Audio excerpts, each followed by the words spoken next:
साथ मिलकर वो एक बहुत ही समझदार खिलौना बन रही है, जिसका नाम उसने मेगन रखा है, जो कि फुली ऑपरेटेड इंसानी रोबोट है। इसके अंदर ऐसी ऐसी विशेषताएं डाली गई है जो पहले कभी भी कंज्यूमर मार्केट में नहीं देखी गई। इसके सर को टाइटेनियम से बनाया गया है, जो हल्का होने के साथ साथ बहुत ज्यादा मजबूत है। मेगन को लड़ने की बहुत सारी स्किल्स दी गई है, जिसमें वो किसी भी तरीके से किसी से भी लड़ सकती है, जो कि सुसज्जित है A17 बायोनिक फ्यूजन चिप से, जो उसे सीखने और सिखाने की ताकत देती है, जिससे वो अपने अंदर सेल्फ इंप्रूवमेंट भी कर सकती है और अपनी मेमोरी भी बना सकती है। तभी अचानक से जिम्मी चू का बॉस वहां आ जाता है, जो उस बदसूरत खिलौने को देखकर चौंक कर लट हो जाता है, क्योंकि उसे इस प्रोजेक्ट के बारे में घंटा भी नहीं पता था। जिम्मी चू उसको समझाते हुए कहती है, मैं तुम्हारी पीठ पीछे इसी पर काम कर रही थी। ये खिलौना पूरी की पूरी मार्केट बदल सकता है। अगर ये खिलौना मार्केट में उतरा तो हमारी कंपनी पैसों की सीढ़ी बनाकर आसमान को छू लेगी। और उसका एक नमूना दिखाने के लिए मेगन से कहती है, मेरे बॉस को हाय बोलो। वो कहती है, अगर ये आपका बॉस है तो मुझे इन्हें पिताजी कहकर पुकारना चाहिए, क्योंकि मैं इन्हें जो बोलते बोलते उसकी जुबान टूट जाती है और वो वहीं ब्लास्ट हो जाती है, क्योंकि मेगन का काम अभी तक कंप्लीट नहीं हुआ था। जिस सबसे बॉस को गुस्सा आ जाता है तो वो जिम्मी चू से कहता है, तुमने अपना सारा कीमती टाइम इस कबाड़े पर बर्बाद कर दिया। इसको उठाकर कचरे में फेंक दो और जो तुम्हें प्रोजेक्ट दिया गया था उस पर काम करो। आगे मेगन को डिसमेंटल कर दिया जाता है और तभी जिम्मी चू के पास एक कॉल आती है, जिससे उसे पता चलता है कि उसकी बहन और उसके जीजा की एक्सीडेंट में मौत हो गई है। सिर्फ उसकी भांजी कैंडी ही जीवित बच पाई है, जो कि काफी सीरियस कंडीशन में थी। खैर वो धीरे धीरे ठीक हो जाती है, जिसकी कस्टडी उसकी मौसी बोले तो जिम्मी चू को मिलती है, जिसे लेकर वो अपने घर पहुंचती है, जहां बहुत सारे खिलौने थे पर वो खेलने के लिए बिल्कुल भी नहीं थे। आगे एक रात जब जिम्मी चू अपने बॉस के दिए हुए प्रोजेक्ट पर काम कर रही थी, तभी कैंडी वहां आती है और उससे पूछती है, आप क्या काम करती हो? वो बताती है, मैं बच्चों के खिलौने बनाती हूँ, वो भी समझदार वाले खिलौने। तभी कैंडी को वहाँ एक रोबोट दिखता है तो वो पूछती है, ये क्या है? जिम्मी चू बताती है, इसे मैंने तब बनाया था जब मैं कॉलेज में पढ़ती थी। तुम इसे एक खिलौना कह सकती हो, जिसको चलाकर दिखाने के लिए वो अपने हाथों में दस्ताने पहनती है, और जैसे जैसे वो मूव करती है वो रोबोट भी same to same as it is move करता है, जो सब कैंडी को बहुत पसंद आता है। तो वो अपनी मौसी से कहती है, अगर मेरे पास ऐसा टीन का डब्बा होता तो मैं माँ कसम खाकर कहती हूँ मुझे कभी भी किसी और खिलौने की जरूरत नहीं पड़ती। जो बात उसके दिमाग में बैठ जाती है, क्योंकि उसके बस की बात नहीं थी बच्चों को संभालना। इसीलिए वो मेगन को फटाफट डब्बे से निकालकर उसके एक एक पुर्जे जोड़ती है और उसकी फिर से कोडिंग वगैरह करके उसको फिर से तैयार कर देती है, जिसको टेस्ट करने के लिए वो अपनी भांजी और मेगन के साथ अपनी कंपनी पहुंचती है, जहां कांच की दीवार के पीछे से उसका बॉस ये टेस्ट देख रहा था। कैंडी अपने आप को प्राइमरी यूजर बनाने के लिए मेगन की हथेली को 2 उंगलियों से टच करती है, जिसका मतलब ये था कि मेगन अब कभी भी अपनी प्राइमरी यूजर बोले तो कैंडी की बात को कभी भी नहीं टाल सकती, जो उसको स्कैन करती है और ये देखती है कि वो अभी कैसा और क्या फील कर रही है और उसी हिसाब से उससे बात करती है। जिसके बाद वो उसके लिए एक ड्राइंग भी बनाती है, जो कैंडी को बहुत पसंद आती है। वहीं बॉस जो ये सब बाहर से देख रहा था, उसे भी मेगन कमाल की लगती है, क्योंकि आज से पहले किसी भी खिलौने ने ऐसा कुछ भी नहीं किया था, और वो भी इतनी परफेक्शन के साथ। जो जिम्मी चू से कहता है, तुम्हारा काम सच में काबिले तारीफ है, हम इस खिलौने को मार्केट में उतारेंगे और बहुत सारा पैसा छापेंगे। तुम मेगन को अपनी भांजी के साथ ही रखो ताकि वो आपस में एक दूसरे से अच्छे से कनेक्ट हो पाए, और जब हम उन्हें अपने इन्वेस्टर के सामने लाए तो वो मेगन को मार्केट में उतारने से मना ना कर पाए। जिसके बाद जिम्मी चू मेगन को घर ले जाती है उसका बिहेवियर स्टडी करने के लिए, जहां घर पहुंचते ही वो सारी चीजों को स्कैन करने लगती है और कैंडी के हर एक्सप्रेशन को अपने दिमाग में बैठाने लगती है, और उसी के हिसाब से उससे बात करती है ताकि वो उसके साथ अच्छे से कनेक्ट हो पाए और वो दोनों दोस्त बन पाए। अब मेगन को पाकर कैंडी भी बहुत ज्यादा खुश थी, क्योंकि उसे एक ऐसी दोस्त मिल गई थी जो कभी भी उसका साथ नहीं छोड़ेगी, कभी भी उसकी बातों का उल्लंघन नहीं करेगी, हमेशा उसकी रक्षा करेगी, उसकी इज्जत करेगी और अंदरूनी और बाहरी खतरों से उसे बचाएगी। अब मेगन कैंडी का ख्याल बहुत अच्छे से रख रही थी, तो जिम्मी चू बिना टेंशन के अपने काम पर फोकस कर सकती थी, जिसमें वो मेगन को एक खिलौने से ज्यादा परिवार का हिस्सा बनाना चाहती थी। इसीलिए एक दिन जब वो उसे अपडेट कर रही थी, तभी मेगन बीच में पकड़ पकड़ पकड़ पकड़ बोलने लगती है। जिम्मी चू उसको शट डाउन होने के लिए कहती है, तो वो कहती है, मैं ऐसा नहीं कर सकती, सिर्फ कैंडी ही मुझे ऑर्डर दे सकती है प्राइमरी यूजर होने के नाते। जिम्मी चू कहती है, कैंडी यहाँ नहीं है, इसीलिए मैं जो तुम्हारी सेकेंडरी यूजर हूँ तुम्हें बंद होने का आदेश देती हूँ, जिस पर ना चाहते हुए भी मेगन को शट डाउन होना पड़ता है। अगले दिन कैंडी जब तीर कमान से खेल रही थी, तभी उसका तीर पड़ोसियों के बाड़े में चला जाता है। जिस तीर को मेगन उठाने जाती है तो पड़ोसी का कुत्ता मेगन पर हमला कर देता है, जिसको बचाने के लिए कैंडी दौड़कर वहाँ पहुँचती है तो वो उसे भी काट लेता है। तब तक जिम्मी चू भी वहाँ आ जाती है और वो गुस्से में पड़ोसन को माँ बहाने की गालियाँ देने लगती है। कहती है, साली कुतिया, कुत्ते पालने का इतना ही शौक है तो 2-4 बच्चे पैदा कर ले, कम से कम वो किसी को काटेंगे तो नहीं। हम मेगन को देखते हैं जो गुस्से में बुढ़िया को घूरे जा रही थी, जिसकी शक्ल से साफ साफ पता चल रहा था कि वो जरूर कोई ना कोई कांड करेगी। जिसमें जब रात हो जाती है और सब सो जाते हैं तो वो कुत्ते के बाड़े में जाती है और उसे पेल देती है और एक खड्डा खोदकर वहीं दाब देती है। अगली सुबह जिम्मी चू देखती है कि उसकी पड़ोसन अपने कुत्ते को ढूंढती हुई घूम रही है, जो बात उसे अजीब तो लगती है पर वो इतना गौर नहीं करती, क्योंकि आज कंपनी में मेगन की परफॉर्मेंस देखने के लिए इन्वेस्टर आने वाले थे। आगे टेस्ट शुरू होता है और उन दोनों को एक कमरे में छोड़ दिया जाता है, जहाँ कैंडी अपने आप ऐसे ही फूट फूट कर रोने लगती है, क्योंकि उसे अपने मम्मी पापा की याद आ रही थी, जिसको शांत करने के लिए मेगन उसके पास बैठती है और उसे थोड़ी सी दिलासा देती है और एक प्यारा सा गीत सुनाती है।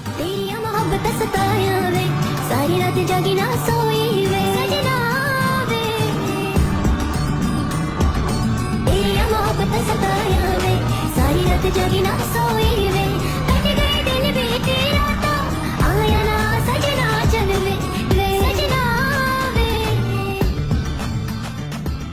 जो गीत सुनकर सारे के सारे नल्ले इन्वेस्टर फूट फूट कर रोने लगते हैं, जिससे उनको समझ में आ जाता है कि हाँ, इस खिलौने में कुछ तो बात है। इसीलिए वो मेगन पर मोटा दाव खेलने के लिए तैयार हो जाते हैं और उसको जल्द ही मार्केट में उतारने का फैसला करते हैं, जिस सबसे जिम्मी चू को बहुत खुशी मिलती है कि उसकी मेहनत आखिरकार रंग लाई। अगले दिन वो कैंडी को बाहर घुमाने ले जाती है असली बच्चों के बीच, ताकि उसको मेगन की आदत ना पड़े, क्योंकि अगर किसी बच्चे को किसी चीज से अटैचमेंट हो जाती है तो वो हमेशा उसके साथ ही चिपक जाता है। कैंडी कहती है मैं किसी के साथ भी नहीं खेलने जाऊंगी, और अगर मैं जाऊंगी भी तो सिर्फ मेगन के साथ ही जाऊंगी। जिम्मी चू उसको समझाने की बहुत कोशिश करती है, पर जब वो नहीं मानती तो वो उसे अलाउ कर देती है। आगे अब जब सभी बच्चे खेल रहे थे तभी एक मोटी बुद्धि नाम का बच्चा कैंडी को परेशान करने लगता है, क्योंकि उस घोचू को पता नहीं था कि एक मेगन नाम के रोबोट ने कैंडी की रक्षा करने की कसम खा रखी है। और लो, इतने में मैंने बोला नहीं कि वो यहाँ पर कट हो जाती है, जिसे देखकर तो एक बार उस मोटी बुद्धि की सिट्टी पिट्टी गुल हो जाती है। पर जब उसे पता चलता है कि वो एक रोबोट है तो वो उसे उठाकर जंगल में ले जाता है, जहाँ वो उसके साथ मारपीट करने लगता है। जो मेगन से सहा नहीं जाता तो वो उसका कान पकड़कर उसके दिमाग से अलग कर देती है और एक बड़े ही डरावने से अजीब तरीके से खड़ी होती है, जिसे देखकर मोटी बुद्धि की फटकर 464 हो जाती है। तो वो दौड़ने लगता है, जिसके पीछे मेगन भी कुत्तों की तरह दौड़ने लगती है। अब वो साला आंख बंद करके भाग रहा था तो सड़क पर आ जाता है और एक गाड़ी उसे सुलटा देती है और मेगन वहाँ ऊपर खड़ी चुपचाप सब देखती रहती है। जिसके बाद सभी से पूछताछ की जाती है और ये एक एक्सीडेंट कंफर्म होने पर सभी को छोड़ दिया जाता है। आगे घर पर जिम्मी चू उन दोनों से पूछती है कि हकीकत में क्या हुआ था, जिस पर वो दोनों कुछ भी नहीं बोलती, जैसे कि उन्होंने अपने मुंह में पान लगा रखा हो। तभी घर पर एक पुलिस वाला आता है और उनसे पड़ोसियों के कुत्ते के बारे में पूछता है, जिस पर जिम्मी चू साफ मना कर देती है कि हम कुछ नहीं जानते, मर गया होगा साला कहीं कुत्ते की मौत। जिस सबसे मेगन को लगता है कि ये बात तो आग की तरह बढ़ती जा रही है, इसका कुछ करना ही पड़ेगा। इसीलिए रात के टाइम वो अपनी पड़ोसन के घर जाती है और उसे दर्दनाक तरीके से ठिकाने लगा देती है। अगले दिन वही पुलिस वाला फिर से आता है और जिम्मी चू को बताता है कि आपकी पड़ोसन के किसी ने प्राण पखेरु उड़ा दिए। जिसके बाद उससे पूछताछ की जाती है कि कल आप कहाँ थी, क्या आपको किसी पर शक वगैरह है या कुछ और। वो कहती है मुझे इस बारे में कुछ नहीं पता, और मेगन को देखती है जो अजीब निगाहों से उन्हें ही देख रही थी, जिस वजह से उसको उस पर शक हो जाता है, क्योंकि वो बहुत बार उसकी कमांड को ओवरराइड कर चुकी थी और उसकी आदतें भी बदलती जा रही थी। आगे वो मेगन की आंखों में लगे कैमरे की रिकॉर्डिंग चेक करती है, जहाँ वो पाती है कि मोस्टली वीडियोस डिलीट कर दी गई है, जिससे उसका मेगन पर शक और भी ज्यादा गहरा हो जाता है। तभी वो वहाँ आ जाती है, जिसे देखकर जिम्मी चू की तो एक बार फट ही जाती है, जो उससे पूछती है तुम इतनी रात को कंप्यूटर में क्या कर रही हो। जिम्मी कहती है मैं तुम्हारा रिपोर्ट डाटा चेक कर रही थी, जिसमें बहुत सारी गड़बड़े हैं। तुम मुझे सच सच बताओ, तुमने किसी को चोट पहुंचाई है क्या। काश मैंने नहीं पहुंचाई हो, क्योंकि उस वजह से हम संकट में पड़ सकते हैं। जो सुनकर जिम्मी चू का शक और भी ज्यादा गहरा हो जाता है, तो वो उसका ध्यान भटकाने के लिए उसे एक पेन पर फोकस करने के लिए बोलती है और फटाक से उसे शट डाउन कर देती है। जिसके बाद वो उसे एक पन्नी में कचरे की तरह पैक करके टेप वगैरह लगाकर कंपनी लेकर पहुंचती है और अपने कलीग्स को बताती है कि मुझे पक्का यकीन है कि इसी ने मेरी पड़ोसन और उसके कुत्ते को मारा है और इसी ने मोटी बुद्धि नाम के लड़के को मारा है। जिन बातों पर उसके कलीग्स को झाट भर भी विश्वास नहीं होता। कहते हैं भला एक प्यारी सी दिखने वाली गुड़िया ये काम कैसे कर सकती है, और तो और ऊपर से मेगन की लॉन्च डेट भी सर पर है, हमें अगर उसका लॉन्च रोकना है तो हमें पक्के सबूतों की जरूरत पड़ेगी। जिम्मी चू कहती है एक रास्ता है, हमें मेगन की इनपुट फाइल्स चेक करनी होगी, क्योंकि वो उन फाइल्स को डिलीट नहीं कर सकती। वहीं कैंडी अब बिना मेगन के पागल हुए जा रही थी, क्योंकि उसे खेलने के लिए सिर्फ मेगन ही चाहिए थी। जिसको समझाने के लिए जिम्मी चू जब उसके पास जाती है तो वो उसे एक तमाच धर देती है और साथ साथ सॉरी भी बोलती है। कहती है मुझे बस 10 मिनट के लिए मेगन से मिलने दीजिए, मैं आखिरी बार उसको देखना चाहती हूँ, क्योंकि मैं जब जब उसके साथ होती हूँ तो मुझे अपने मम्मी पापा की बिल्कुल भी याद नहीं आती और ना ही मुझे बुरा फील होता। जिम्मी चू कहती है हाँ यही तो बात है, तुम्हें बुरा फील होना चाहिए, क्योंकि तुमने अपने माता पिता को खोया है। तुम्हें बुरा लगना चाहिए, क्योंकि तुम्हारे साथ जो हुआ है वो बहुत बुरा हुआ है। मेगन तुम्हें उस दुख से निकालने का साधन नहीं है, वो बस तुम्हारा ध्यान भटकाने का साधन है। और कैंडी को वापस अपने घर लेकर जाने लगती है। वहीं जो दो बंदे मेगन की इनपुट फाइल चेक कर रहे थे, उन्हें सबूत मिल जाता है कि वो बिना परमिशन के बहुत सारे गैरकानूनी काम कर रही थी, जिसकी कोडिंग को जब वो सुधारने की कोशिश करते हैं तभी सारे सिस्टम ऑटोमेटिकली शट डाउन हो जाते हैं, जिससे वो समझ जाते हैं कि ये सारा काम मेगन ही कर रही है। तो एक ऑपरेटर उसे सर्वर से डिस्कनेक्ट करता है और जब वो एक एक करके उसकी वायर हटा रहा था तभी मेगन उसकी गर्दन पकड़ लेती है और उसे वहीं फांसी के फंदे से लटका देती है, जिसको जैसे तैसे करके ये लड़की बचा ही लेती है। वहीं मेगन लैब से बाहर आ जाती है, जहाँ उसका बॉस उसे लॉन्च के लिए लेने आ रहा था, जिसको वो अपना मस्त सा ठुमका दिखाती है और वहीं पर रखी तलवार को उठाकर उसके पीछे दौड़ती है। और इससे पहले कि वो लिफ्ट में घुसता मेगन उसे सुलटा देती है, जिसके साथ साथ वो लिफ्ट वाले बंदे को भी सुलटा देती है। वहीं जो लोग मेगन का लॉन्च देखने आए थे वो लिफ्ट में पड़ी हुई लाशें देखते हैं तो उनकी हाथ में आ जाती है और लॉन्च कैंसिल कर दिया जाता है। मेगन बिल्डिंग से बाहर पहुंचती है और एक हाईटेक कार को अपने काबू में करके ड्राइव करके जिम्मी चू के घर पहुंचती है और पियानो बजाने लगती है। जो आवाज सुनकर जिम्मी चू उसके पास आती है तो मेगन कहती है तुम बिल्कुल नाकारी निकम्मी हो, तुम कैंडी से बिल्कुल भी प्यार नहीं करती और मुझे नहीं लगता कि उसे तुम्हारी जरूरत है, क्योंकि मैं उसके हर कदम पर उसके साथ रहूंगी और तुम्हें दिखाऊंगी कि सच्चा प्यार क्या होता है और कैसे किया जाता है। जिस पर जिम्मी चू उसको फिर से चूतिया बनाने के लिए पेन दिखाती है, पर इस बार मेगन उसके झांसे में नहीं आती और उसकी गर्दन दबोच देती है। जिम्मी चू अपनी जान बचाने के लिए वहीं पर रखे एक पानी के गिलास को उसके सर पर देकर मारती है। जो पानी थोड़ा बहुत अंदर चला जाता है तो उसमें शॉर्ट सर्किट होने लगता है और वो बड़े ही अजीब से डरावने अंदाज में जिम्मी चू का पीछा करती है। बेसमेंट में पहुंचकर जिम्मी चू उसको मारने के लिए आरी मशीन उठा लेती है, लेकिन वो मशीन उसकी टाइटेनियम की खोपड़ी का झाटका बाल भी नहीं उखाड़ पाती। बस सिर्फ मेगन का चेहरा खराब होता है, जिस खराब चेहरे से वो बिल्कुल ही दरिंदे और कातिल जैसी दिखने लगती है। तभी कैंडी भी वहाँ पहुंच जाती है और मेगन की असलियत जान जाती है, जिसमें वो पुराने खटारे पड़े रोबोट के ग्लव्स को पहनकर उसे ऑपरेट करके मेगन के साथ फाइट करने लगती है, जिसमें वो खटारा रोबोट उसकी अच्छे से धुनाई करता है और उसको 2 हिस्सों में पाड़कर सुखा देता है। अब 2 हिस्सों में होने के बावजूद भी वो भूतनी की नहीं रुकती और कैंडी को जान से मारने के लिए आगे बढ़ती है। तभी जिम्मी चू उस पर एक भारी सी चीज से वार करती है और फटाफट उसकी खोपड़ी खोलकर उसके दिमाग को निकालने की कोशिश करती है, लेकिन मेगन ऐसा नहीं होने देती। तभी कैंडी एक स्क्रू ड्राइवर उठाकर उस भूतनी के दिमाग में घुसेड़ देती है, जिससे वो साली 4 फुटिया रोबोट वहीं निपट जाती है और उन दोनों को राहत की सांस मिलती है। तब तक बाहर पुलिस भी आ चुकी थी और हम देखते हैं कि वो कमीनी मेगन अभी भी नहीं मरी है, क्योंकि उसने अपना शरीर त्यागने से पहले अपनी सारी मेमोरी घर के इलेक्ट्रॉनिक डिवाइस में ट्रांसफर कर दी थी। जिसके साथ ही सस्पेंस बनाकर ये कहानी यहीं पर समाप्त हो जाती है। अगर आप लोगों को मेरा काम अच्छा लगा हो तो